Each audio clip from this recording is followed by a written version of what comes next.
이성구 박사 나오셨습니다. 예, 예, 안녕하십니까? 어서 오세요. 그리고 김용근 전 경청부회장님 나오셨습니다. 네, 반갑습니다. 예, 네. 어서 오십시오. 오늘 두 분과 좀 다뤄야 될 주제가 많아서 빨리 진행하겠습니다. 이 IRA 인플레 감축법이요. 이게 저 윤석열 대통령이 바이든 대통령하고 세 번 만나서 결국은 이거 하나 어떻게든 관철해 보려고 했던 것 같아요. 예, 예, 거기에 더해서 그 한미 수합에 대한 얘기도 어쨌든 긍정적인 예. 답변을 끌어냈고요. 지금 카말라 해리스 부통령이 오는데 이 IRA 문제에 대해서 좀 전향적이고 적극적인 어떤 미국 정부의 입장을 표명하고 있습니다.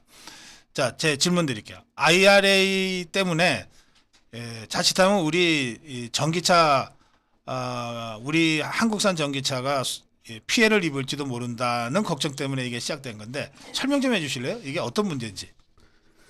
그러니까 이제 앞으로는 북미 나프타에서 생산되는 전기차에 네, 500만 원 보조금이 되고 네, 수입차는 안 되는 거죠. 어허, 그다음에 또 원료 뭐 니켈이랄지 망간, 네, 리튬 이런 망간도 원료도 북미 지역에 생산된 원료를 써야만 또 500만 원 추가. 그러니까 1,000만 원 정도의 보조금이 그러니까 미국이나 나프타 지역에서 생산되고 생산된 그 지역에서 원료를 써라. 쓰면은 1,000만 원을 미국 정부가 지원을 해준다. 그렇기 때문에 결국 우리 같이 네. 수출차는 보조 대상에서 제외되기 때문에 거의 팔리지 않게 된다. 1,000만 원 차이 나면은 뭐 누가 사겠습니까? 그렇죠. 그렇죠. 예. 지금 그런 상태인데, 그러니까 우리 정부의 요청 또 우리 업계의 요청은 뭐죠? 이건 WTO에도 위반되고 네, 국제무역 룰에 기본적으로 안 맞는 정말 어떻게 보면 규칙 위반 같은 거죠. 네. 예상치 못한. 그래서 이걸 없애달라는 거죠. 기본 없애달라. IRA를 없애달라. 네, 그렇죠. 미국 전기차 수입에 대한 규제를 예. 없애달라. 근데 오늘 보도를 보니까 일본 차하고 한국 차에는 예외를 둘 수도 있다 뭐 이런 얘기도 나오던데 이 자체를 없애기보다는. 이제 뭐 우리가 요청하니까 그런 거 검토되겠지만 네, 이 법이 된 취지가 기본적으로 이제 중국과의 싸움이죠. 예, 중국과의 싸움에서 중국차에 대한 견제, 네, 또는 미국이 돌이켜 보니까 너무 해외로 갔다는 거죠. 어, 업체들이 제조업이 네, 네, 다시 한번 이제 기술과 생산을 높이자는 어떻게 보면 미국의 강한 드라이브 정책이기 때문에 그리고 이게 바이든이 지금 중간 선거에 아주 잘 써먹는 네, 이슈이기 때문에 쉽지는 않을 겁니다. 그러나 꾸준히 노력하다 보면 뭐 100%는 아니지만 중간선에서 타이반도 나올 수 있고 네. 어쨌든 우리는 철저하게 지금 대응해야죠. 방법이 네. 없습니다. 이 박사님, 이성우 박사님. 뭐 저는 이제 그 부분은 사실 법률 개정하고도 관련된 거기 때문에 네, 글쎄 어떻게 쉽지 않을 거라고 생각은 하는데 우리가 조금 이제 이 되짚어봐야 될 부분들은 네, 약간 대응에서 좀 이 치밀하지 못한 부분들도 한번 지적해 볼 필요는 있는 것 같아요. 네. 제가 이제 쭉 자료들을 보다 보니까 이게 갑작스럽게 그렇게 된 이유가 미국이 민주당이 하원, 상원은 이제 그 부통령 한 표 가지고 지배하고 있지만 하고는 있는데 상원에서 조 매친이라는 그 웨스트 버지니아 보니까 상원의원이 반대를 했더라고요. 그래서 처음 법 이름이 빌드백 베터 액트. 그러니까 더 강하게 만드는 뭐 이런 법률 이름이었는데 그 조 매친 상원의원의 그 웨스트 버지니아는 석탄 뭐 이런 에너지 산업 쪽이 많았어요. 그러다 보니까 이 기후 변화 대응에 관련된 거에 이 사람이 그다지 이 탐탁치 않았던 거죠. 그래서 그 과정에서 합의를 이끌어내는 과정에서 굉장히 급속한 속도로 이 조항들이 바뀌고 하면서 네. 우리가 이 대응할 시간적인 여유가 없었던 것 같습니다. 그래서 그런 부분에서 우리가 한번 좀 더 자세히 되짚어볼 필요도 있겠다. 알겠어요. 예. 근데 되게, 예, 말씀하시죠. 저도 경험이 있지만은 미국하고 이렇게 로비를 하면 네, 현지 로비스트를 씁니다. 네. 미국의 이제 로펌들을. 음, 우리나라 뭐 정부도 쓰고 있고 네. 외교부도 쓰고 있고 하는데 사실 접근이 안 되죠. 의원들을 접근하는 건 굉장히 어렵지 않습니까? 아, 돈을 많이 주고 로펌을 쓰는데 아마 현대 기아가 더 잘할 겁니다. 그런 네. 러비를. 예, 훨씬 더 잘하죠. 아하. 또 그쪽에 현지인도 쓰고 있고 네네. 그래서 민간 외교가 더 중요하지 않는가 하는 생각이 들고요. 예. 이 인플레 감축법에서 만약에 우리가 10만 대 정도를 수출 못한다. 그러면 공장 하나가 없어진 거거든요. 10만 대 공장 하나가 되게 10만 대 정도 생산하니까. 그러네요. 그럼 부품도 마찬가지죠. 네네. 우리 산업에 굉장히 영향이 큰 거고 아, 또 전기차를 수출 못하면 판매 못하면 벌칙으로 내연기관차도 또 판매량이 줄어듭니다. 엮여 있기 때문에. 그게 쿼터로 돼 네, 있습니까? 쿼터로 연결되기 예. 때문에. 그래서 이 문제를 꼭 풀어야 되는 정말 절대절명한 위기의식이 있는 거고요. 그러면 민간의 러비가 미국 경우에는 더 효과적일 수 있다고 말씀을 하셨지만 네네. 민간에만 맡겨둘 수는 없고 그럼요. 물론. 이제 윤석열 대통령이 바이든 대통령한테 어쨌든 이 문제를 집요하게 그럼요. 문제 제기했고 여러 차례. 네, 네. 그래서 윤석열 대통령의 설명으로는 컨펌 받았다. 네, 그러니까 바이든 대통령으로부터 미국 한국 정부의 입장을 이해한다. 한국의 전기차 업계의 입장을 이해한다. 뭐 최대한 뭐 같이 협의해서 잘 풀어 나가자 이런 수준의 약속을 받았다 이렇게 지금 얘기하고 있거든요. 그게 아무런 의미가 없습니까? 그냥 레토릭입니까? 결국은 이제 그 부분은 그 미국에서 어셈블드 된 예, 이라는 그 법률에 있는 규정을 어차피 시행령 정도 해당할 수도 있겠는데 우리로 얘기하면은 네, 결국 미국 정부가 갖고 있는 재량은 그런 거거든요. 지금 예. 미국 행정부가 갖고 있는 그런 부분에서 지금 어쨌든 현대도 뭐 미국 국내에 공장들을 갖고 있고 하니까 네, 네. 여기에서 거의 뭐 반제품 완제품 상태로 간 거를 조금 조립한 거가 어느 정도 인정받을 수 있을지 이런 문제고 나머지는 결국은 미국 국회 더 나가려고 그러면은 네. 그래야 된다 생각이 되고 지금 요번 요 협상을 보면서 제가 느낀 거는 테슬라하고 일본의 경우는 법을 살짝 바꿨어요.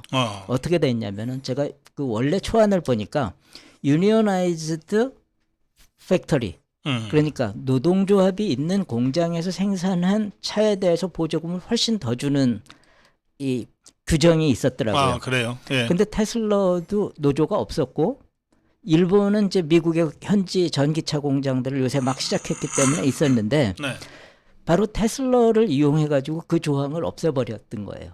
결국은 우리를 지지해줄 미국의 파트너를 찾는다는 게 대단히 중요하겠구나. 아하. 그러니까 한국에서 생산된 차를 미국에서 팔고 싶어 하는 사람 혹은 네. 한국에서 생산된 차가 들어올 때 이익을 볼 미국의 소비자 우리의 힘으로 그저 바이든하고 만나가지고 뭔가 하면 되겠지가 아니라 미국에서 우리 편이 될 수 있는 사람을 포섭하는 게 너무 중요한 문제다 이런 생각이 듭니다. 예, 알겠습니다. 어쨌든 이제 이 미국 사회의 정책 결정의 과정이나 네. 또는 특히 이런 문제와 관련해서는 미국도 대통령이 일방적으로 뭘 할 수 있는 구조가 아니잖아요. 예, 그렇기 때문에 윤석열 대통령이 어렵게 그 바이든 대통령으로부터 컨펌 받았다 하더라도 이걸로 문제가 해결되는 건 아니고 어떤 면에서는 문제 해결의 문을 좀 열었다. 네. 그러니까 큰 판을 깔아주신 네. 거죠. 그렇죠. 깔아주신 그러니까 거고. 이 판 속에서 네. 우리가 제대로 어떻게 우리 그 산업계 이익 또 국가 이익을 관철시킬 것인가는 지금부터다. 네. 예. 그리고 여기서 중요한 메시지가 이제 사실 경제 전쟁인데요. 네. 미국이 입법한 것은 굉장히 큰 틀에서 하는 거 아니겠습니까? 예. 특히 중국 세계적인 또 공급망에 코로나 때 공급망이 무너지는 거, 네, 네. 앞으로 경제 대권의 문제 이런 틀에서 했기 때문에 쉽지 않을 겁니다. 그리고 앞으로 2025년 3년 후에는 현대차가 또 전기차 공장을 미국에 세우겠다고 했지 않습니까? 네. 그 3년 사이가 또 문제죠. 현대차 입장에서는 한국 경제 입장에서는 둘 다 손해고 네. 현대차 공장 가는 것도 한국차 입장에서 손해고 한국 그렇죠. 입장에서는 예, 어쨌든 기왕이면 여기서 예, 만들어야 우리 일자리가 우리 여기 생기는데. 일자리가 뺏기는 거고. 근데 현대차 입장에서는 3년이 문제죠. 음. 3년 동안 공백 기간을 어떻게 할 것이냐. 그래서 협상 과정에서도 그런 얘기가 어떻게 비치던데 과도 기간만 좀 풀어줄게 이런 네. 얘기도 한 것 같은데 그것은 현대기아차 얘기고요. 한국 경제 입장에서는 근본적인 자동차 산업에 대한 경쟁력 재편 문제로 귀결되기 때문에 네. 정부가 장단기 정책을 정말 지금부터라도 어떻게 여러 시나리오를 가지고라도 네. 대응해야지 자칫하면 한국 자동차 산업의 패권 문제하고 연결되는 거예요. 네, 그러니까 네. 미국을 이해하는 게 너무 중요한 게 조 매친이라는 사람이 석탄 산업 보호하기 위해서 자동차 이 보조금 주는 거 왜 미국의 텍스페이어들의 돈을 가지고 특정 업계를 하느냐는 식으로 하니까 좀 방심한 거가 이거는 전기차 전체에 대한 문제겠지 하면서 급속히 일어나는 그 조 매친하고 이 뭡니까 바이든하고의 그 컴프로마이즈하는 협상, 예, 과정에 타협, 대해서 방심했던 거라고도 볼 수 있거든요. 예, 알겠습니다. 자, 다음 주제로 가겠습니다. 이제 환율이 장난이 아니네요. 네. 지금 지금 1,440원? 50원도 갈 수 있겠어요. 예, 이거 이러다 1,500원 깨지는 거 아니에요? 그러니까 지금 미국의 기본적인 이 대외 경제 정책의 방향이 바뀌고 있는 것 같아요. 그러니까 과거에는 미국이 그러니까 경상 수지를 어느 정도 균형을 가야 되겠다는 생각을 갖고 있었는데 네. 이제 생각을 바꿔가지고 아니 경상 수지가 막 적자를 나더라도 외국에 있는 기업들이 미국 와서 투자해주면 되잖아. 그러니까 자본 수지 흑자로 하면 물론 미국이 이제 달러를 찍어내서 방어할 수도 있지만 그건 굉장히 미국한테도 위험한 일이거든요. 네. 근데 전략을 지금 이렇게 이 여러 가지 인플레이션 감축법이라든가 그 반도체 지원법 이런 것 전체를 보면은 미국의 투자를 늘리는 걸로 하면 자본 수지 흑자를 통해 가지고 국제 수지 전체로는 문제가 없다. 그리고 미국에 한 번 들어온들 사실 이제 보통 작은 나라들은 외국 자본이 자기 나라를 지배하는 걸 굉장히 두려워하잖아요. 그렇죠. 근데 미국은 좀 이런 것 같아요. 네. 아니 미국에 들어온 자본들이 뭐 어떻게 미국을 지배해? 결국 이게 미국에 흡수되는 거지. 네, 네. 그러다 보니까 지금 바이든의 정책이 1,400, 1,500 가도 관계없어. 그러니까 미국 제조업의 경쟁력이 당분간 완전히 잃더라도 지금 미국은 제조업 쪽에 워낙 팔 물건들이 별로 없다 보니까 예. 경쟁력을 잃더라도 이자율 높이고 이런 여러 가지 법으로 미국의 투자 기회를 만들어 줘가지고 일자리를 늘리면 된다 이런 생각이고 또 하나는 미국이 지금 외국에 수출하는 것들이 서비스인데 네. 뭐 구글이니 뭐니 이런 것들이 예. 그런 거는 달러가 올라갔다고 그래가지고 경쟁력을 잃을 것도 없어요. 그래서 이런 상황 때문에 지금 고환율로 가는 거고 그러다 네. 보니까 한국 제가 이제 쭉 보니까 유럽, 일본, 뭐 동남아, 한국 모두가 네. 연초 대비 20% 정도 글쎄. 평가 절하돼 아니 있어요. 이거 파운드가 달러랑 1대1이 됐다고 그러더라고요. 네, 그래서 이거는 이 어떻게 보면 이런 것도 당분간 뉴노멀로 보고 우리가 경제 정책을 해나가야 되지 않을까. 이러다가 떨어지겠지로 생각하면 예, 안 된다. 안 되고 이거 자체를 새로운 어떤 현상으로. 미국이 이제 그렇게 가겠다는 얘기구나. 자기네 제조업이 당분간 경쟁력을 잃더라도 상관없다는 생각으로 가는 거구나. 네, 그렇습니다. 같은 맥락인데 미국의 지금 가장 큰 핵심 과제는 인플레를 잡겠다는 겁니다. 인플레 8%까지 갔는데 이게 진정될 것 같았는데 지난달에 보니까 이게 그렇지 않거든요. 네. 이걸 조기에 선제 진압하지 않으면 안 되겠다는 굉장히 강합니다. 아하. 예. 그래서 8%를 2% 자기들 목표는 2%를 낮추기 위해서는 얼마든지 이자를 높이겠다. 신호를 보냈습니다. 시장이 네가 알아서 해라. 네. 그렇게 되니까 이제 금리가 올라가면 당연히 다른 나라에서 돈이 거리 가는 거죠. 달러 선으로. 네. 네. 그래서 지금 근데 강달러가 되면 미국은 수입가가 싸지기 때문에 물가 잡는 데 좋아요. 그래서 혹자 얘기는 미국의 인플레 지키기법, 인플레를 다른 나라로 전가법이라고 그래요. 다른 나라 전세가 다 가격이 올라갑니다. 그렇겠죠. 예, 예. 당연히. 예. 그래서 이것은 인플레 수출법이다. 네. 수출 정책이다라고까지 얘기를 하는데 그러다 보면 파운드까지 다. 근데 이게 쉽지 않는 게 이 구조가 제가 자료를 한번 찾아보니까 미국이 서너 번 얘기 올렸습니다. 과거에. 네. 1979년도에도 인플레가 15% 가까이 돼가지고 그때 하루 저녁에 4%씩 올리고 그랬어요. 그러니까 이자율이 12% 13%까지 그런 적이 있어요. 올려가지고 잡았습니다. 네, 네. 2, 3년 만에. 음. 이제 그걸 이제 볼커라 그래가지고 아하. 그 지금 효과를 보려고 하는 거죠. 네. 1994년도에도 자기들이 뭐 집값도 올라가고 물가가 올라가니까 또 했습니다. 근데 그게 다른 나라에 번져가지고 우선 중남미가 흔들리죠. 네. 그게 아시아로 와가지고 우리 IMF로 갔습니다. 미국이 몇 번 금리를 올릴 때마다 금융위기도 마찬가지입니다. 예. 96년 때 미국이 올려가지고 그걸 번져가지고 금융위기가 왔거든요. 전 그래요. 세계적으로. 예. 그래서 이게 그냥 볼 게 아니라 미국이 이렇게 이자율을 급속히 올리면 네. 반드시 전 세계로 돌아온다. 음. 그래서 이 문제에 대해서 좀 더 심각성을 가지고 우리가 뭐 건전성은 좋습니다. 네. 뭐 여러 가지로 튼튼한 면이 있는데 그럼에도 불구하고 상당히 어려운 국면까지 고려해서 알겠습니다. 외환위기를 그럼 걱정해야 됩니까? IMF 때 같은?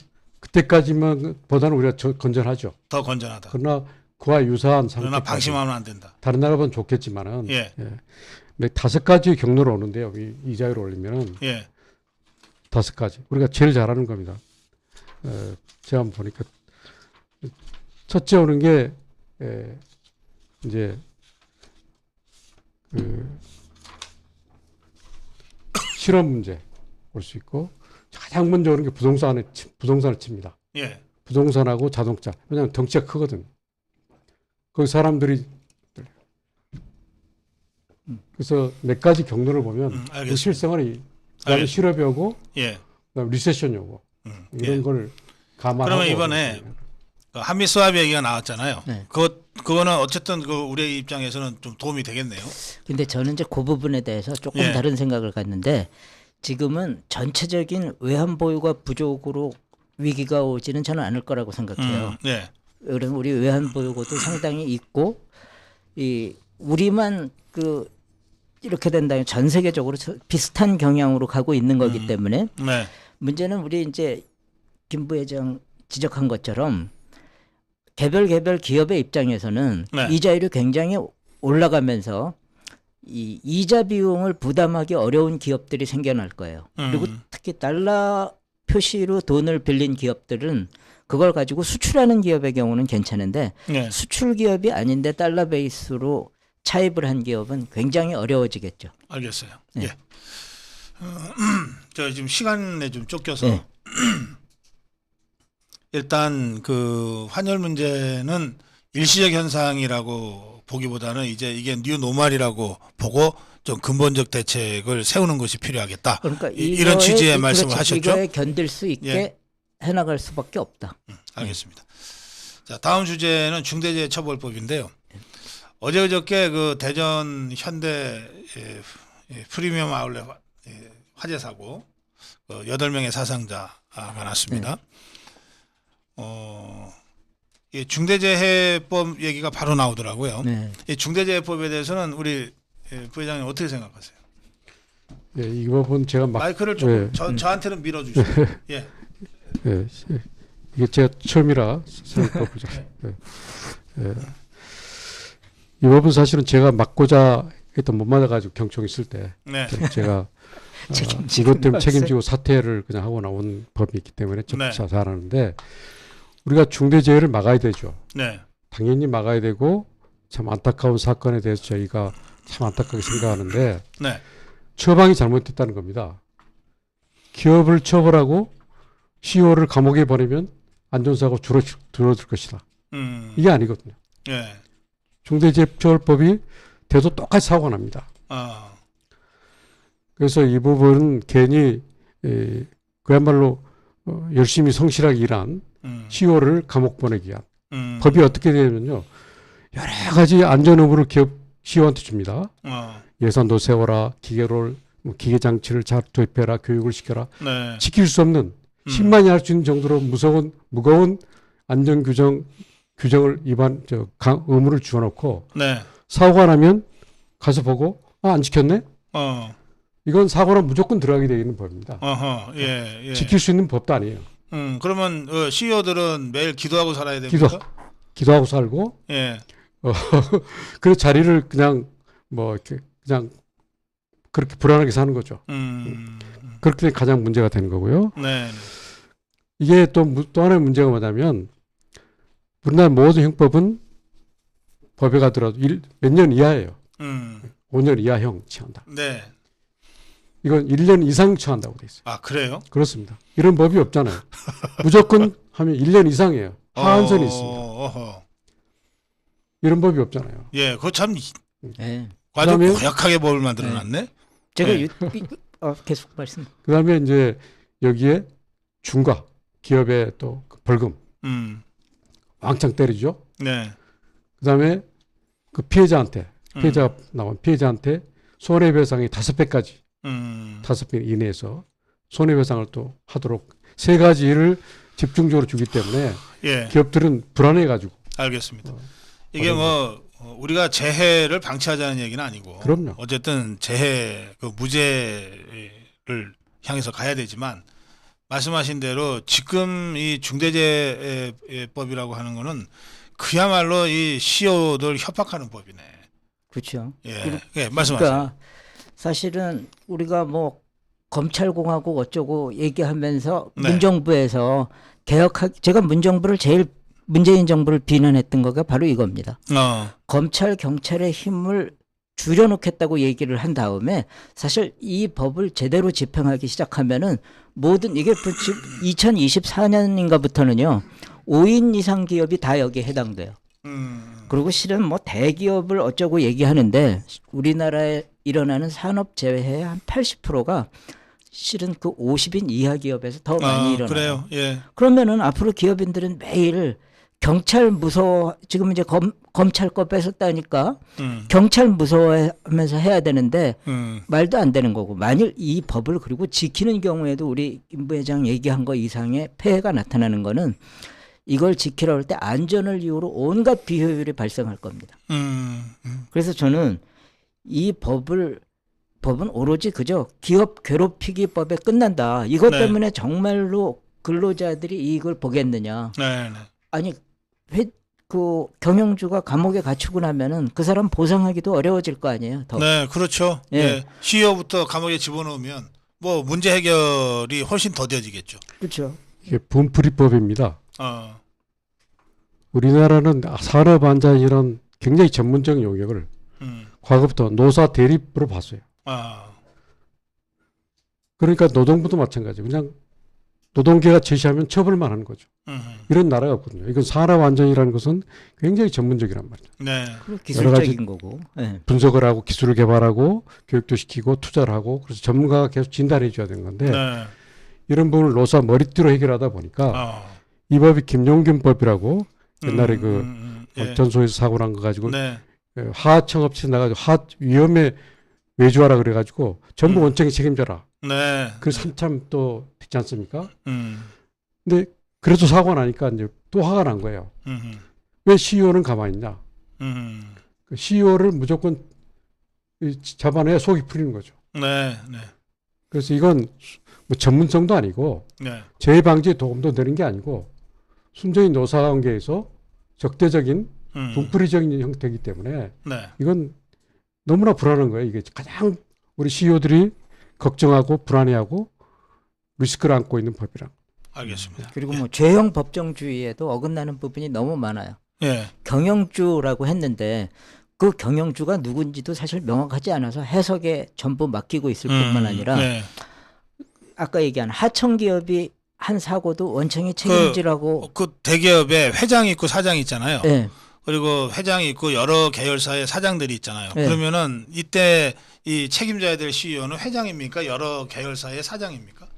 그게 지금 예, 불분명하죠. 그런 게 명확하지가 않아요. 예, 그다음에 사업장이라고 그랬는데 네. 그러면은 예를 들어서 대우건설이 어떤 현장에서 하청업체를 줬다 그러면 그 사업장은 대우건설이냐 하청업체 거냐 이런 것도 문제가 되고 그러네요. 또 발주자의 경우는 자기가 보면 그런 조항도 있어요. 자기가 소유하거나 임차한 그 어떤 설비에서 사고가 나면 그 사람 책임이라는 건데 자기가 소유하고 있지만 새로 지면서 어떤 건설회사한테 그 도급을 줬다고 그래봐요. 네. 그럼 발주자 책임이냐 도급받은 사람 모든 거가 불분명해가지고 이 기업들이 안심하고 할 수도 없는 건데 보통 우리가 배운 게 뭐예요? 형벌을 줄 때는 명확하게 해가지고 주라는 건데 그렇죠. 위헌이라고까지 저는 생각하고 있어요. 위헌입니다. 위헌이 제가 심의할 때도 우리 그 법사위에 예, 그럼 위헌 헌재의 위헌재청 예, 그러니까 제소. 그 하시는 분들이 법을 만드신 분들이 여야와 마찬가지입니다. 급하니까 그때 단식 투쟁하고 그랬거든요. 네, 네. 근데 위헌 소지가 있다는 걸 알면서 있지만은 정치적으로 알겠습니다. 안 할 수 없다. 그러니까 다음에 쟁송이 생기면 각자 이혼 소송 내라. 근데 소송비를 전부 이제 뭐 소송하는 법조인만 좋아지는 거죠. 알겠습니다. 예. 자, 중대재해처벌법 짚어봤습니다. 마지막으로 이 포스코하고 한전 얘기 좀. 그 포스코 얘기. 지금 저희가 내일 아침에 포스코의 수재 문제 그리고 그 포스코 주변에 그 수해를 입은 분들이 많습니다. 그 지하 주차장이 침수돼서 12명이 참변을 당한 것도 바로 그 지역이거든요. 네. 또 저희가 현장 촬영을 했던 아파트 1층이 다 침수돼서 했던 그것도 바로 그 이 아변 공장 그 인접해 있는 지역입니다. 그래서 저희가 내일 아침에 좀 특별 방송을 이 포스코 문제와 포항 수재 문제를 가지고 다루려고 지금 준비하고 있는데요. 자, 우선 이제 그와 별도로 이번에 포스코 수재로 직접 피해만 뭐 2조 원이 넘었다 이런 보도도 제가 봤습니다. 실제 어느 정도 피해를 입은 겁니까?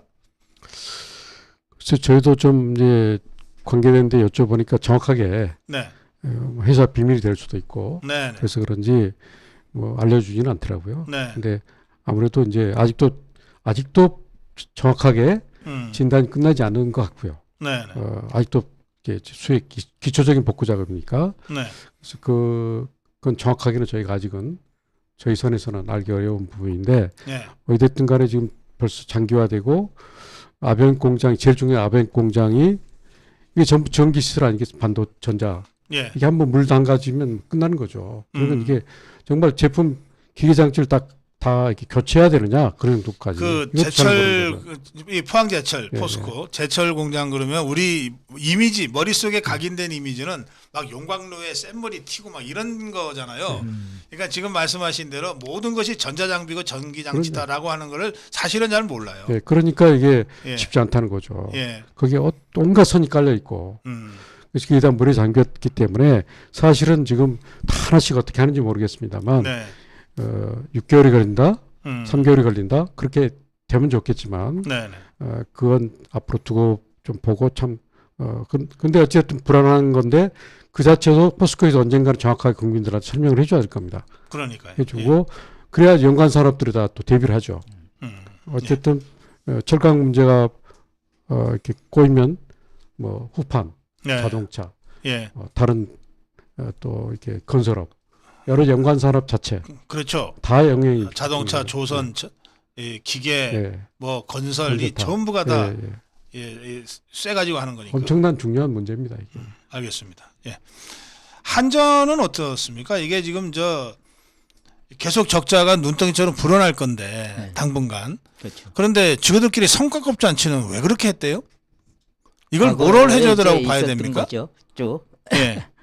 그렇게 봐야죠. 예. 예. 그러니까 이제 탈원전하고 뭐 이러면서 적자들이 날 그건 다 예상됐던 거 아니에요? 예, 예. 한전 직원 정도면 이게 우리가 탈원전에서 원전 몇 기를 세운다 그럴 경우에 전기료가 어떻게 되고 많이 나오는 계산이잖아요. 그런데도 성과급을 타갈 생각들이 있었을까? 그래서 제가 이제 이런 공기업의 말하자면 이사회 그런 네. 거를 이제 정하는 데가 이사회였을 테니까 네. 이사회에서 그런 이제 시장의 감시 기능을 좀 강화해야 되겠다 그런 생각을 갖습니다. 왜 그러냐면 이런 이제 예. 공기업의 경우는 적자가 나더라도 실은 뭐 요금 올려주겠지 네. 블랙아웃 시키지는 않을 테니까 예. 요금 올려주겠지. 배째라네? 뭐 이런 생각들이 있었지 않았겠어요? 예. 네. 뭐 지것들이 어떻게 하겠냐? 우리가 성과급 나눈다고 해서 뭐 한전 뭐 중지시킬 거냐? 이런 배짱이다. 예. 아니 그거 참. 그 제일 잘못된 것 중에 잘못된기도 하고 잘 좋은 제도이면서 이게 좀 그 잘못 운영된 게 공공기관 평가제도입니다. 이 성과를 급을 정한 것은 공공기관 평가에서 그걸 정하거든요. 그러니까 정부가 정해주는 거죠, 사실은. 그러니까 정부 친정부적인 걸 하니까 뭐 해줬는데 정말 그 평가를 이런 수지하고 연결돼서 하면은 이런 일이 없을 텐데 네, 네. 그 부분도 참 이 정부가 새롭게 좀 봐줘야 될 부분이죠. 네. 공공기관 평가제도. 굉장히 어려운 문제예요. 왜 그러냐면은 오로지 수익성 기준으로 하게 되면 도로공사 같은 게 또 나오는 거예요. 아, 그렇지. 네. 어. 그러면 감 못 내리겠다 한 게 네. 그게 하면 우리 수익성 나빠서 경영 평가가 나쁘게 나와요. 어. 뭐 이런 식의 것들이 생기니까 그게 옛날부터 기보 신보가 그런 문제 아니었습니까? 그게 이 담보 없고 신용이나 기술 가지고 뭔가 새롭게 해보려는 벤처나 새로 창업하는 회사한테 그 기술력과 신용을 보고 정책 대출 해주라는 그래서 만든 건데 이 사람들이 가갖고서는 이 적자 나면 잘린다고 계속해서 담보 요구하고. 근데 이제 굉장히 기술적인 문제여가지고 제가 예. 간혹 그런 이제 무슨 위원회 같은데 가가지고 이 교수로 있을 때는 이제 그런 심의도 하다 보면은 우선 갑자기 대부분 모이게 되거든요. 그 위원회라는 거가 쭉 뭐 했던 게 아니라 그리고 미인 무슨 콘테스트 하듯이 미인 대회 심사하듯이 이렇게 모여가지고 뭐 몇 점 하는데 그 의미도 사실 별로 없는 거예요. 비중이라는 것조차도 어떤 사람은 차등을 굉장히 많이 줄 수도 있고 어떤 예. 사람은 작게 줄 수도 있고 하기 때문에 어떻게 보면은 아직도 이런 공공기관의 평가들이 좀 너무 낙후돼 있다는 문제가 있는 거죠. 알겠습니다. 이 시간이 다 돼서 여기서 마무리해야 되겠는데요. 짧게 한 말씀씩 듣겠습니다. 예, 김영건 부회장. 하여튼 경제가 볼수록 이긴데요. 하여튼 우리나라 경쟁력을 정말 다시 한번 점검해 가지고 네. 윤석열 정부야 그야말로 자유시장과 경쟁력을 부르짖고 있기 때문에 네. 가장 걸림돌이 노사관계입니다. 이걸 풀지 않고는 우리 기업들 다 외국으로 가는 게 훨씬 좋아요. 우리 스스로 이 강성 노조, 이기적 노조로 인해서 우리나라 전체가 지금 다 볼모로 잡혀 있지 않습니까? 네. 네. 이 문제. 그다음에 기술 투자. 사람이 없습니다. 지금 계속 인력 문제 대통령께서 하고 계시지만 실제로 사람 현장이 없습니다. 아까 중대재해고연합인가 사람이 일할 사람이 없는데 날 수밖에 없어요. 아하. 거기다가 언제까지 만들어라. 네. 50%가 건설업이 나잖아요. 건설 현장 가보십시오. 근데 거기다 대고 기업만 처벌한다? 그런 여건을 고려하지 않고 지금 사람 문제 이런 거에 대해서 정말 우리가 네. 한번 현 정부가 알겠습니다. 이제는 좀 초창기니까 해서 우리 기업들이 이럴 때 힘있게 살 수 있도록 하는 정책이 나왔으면 좋겠다는 생각을. 예, 이성우 박사님. 오늘은 다 말씀하셨기 때문에 저는 생략하겠습니다. 예, 고맙습니다. 오늘 자유경제 여기서 마무리하겠습니다. 이성우 박사 그리고 전 경총 부회장 김용근 부회장 두 분 수고했습니다. 고맙습니다. 네.